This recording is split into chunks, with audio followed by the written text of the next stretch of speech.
ஒரு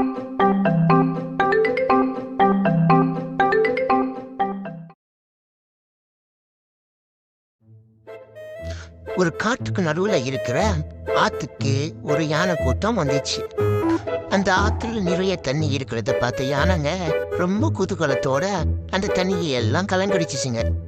அப்ப பக்கத்துல வாழ்ந்துகிட்டு வந்த எறும்பு கூட்டம் எல்லாம் சேர்ந்து, இது எல்லோருக்கும் பொதுவான ஆறு, இந்த காட்டுல இருக்கிற எல்லா மிருகங்களும் இந்த தண்ணியை தான் குளிச்சு உயிர் வாழ்றாங்க, அதனால தண்ணிய கலங்கல் பண்ணாதீங்கன்னு சொல்லிச்சுங்க.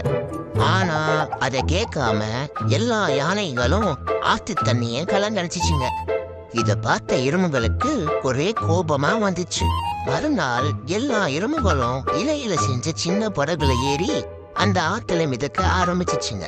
யானை கூட்டம் வந்து தண்ணி குடிக்க ஆரம்பிச்சதும் ஒவ்வொரு எறும்பா யானையோட துதிக்கவடியா உள்ள போய் கடிக்க ஆரம்பிச்சுச்சுங்க. அப்போ ஒலி பொறுக்க முடியாத யானைங்க தறி கெட்டு ஓடிச்சுங்க. அப்பதான் சின்ன எறும்புகளை உதாசீனப்படுத்தினது தவறுன்னு எல்லா யானைகளும் புரிஞ்சிச்சு. காடு ஒரு பொது சொத்து, அதை காக்குனதுக்கு எல்லா யானைகளும் எறும்பு கிட்ட மன்னிப்பு கேட்டுச்சுங்க. இந்த கதையிலிருந்து நம்ம புரிஞ்சிக்க வேண்டியது என்னன்னா, சிறிய உயிரினங்கள் கூட பெரிய உயிரினங்களுக்கு பாடம் கற்பிக்க முடியும். அதாவது நம்ம எவ்வளவு பெரிய ஆளா இருந்தாலும், நல்ல விஷயத்த நம்மளை விட சின்னவங்களா இருந்தாலும் அது அவங்க சொல்றது நம்ம கேட்டு புரிஞ்சு அதுக்கேற்ற மாதிரி நம்ம நடக்கணும்.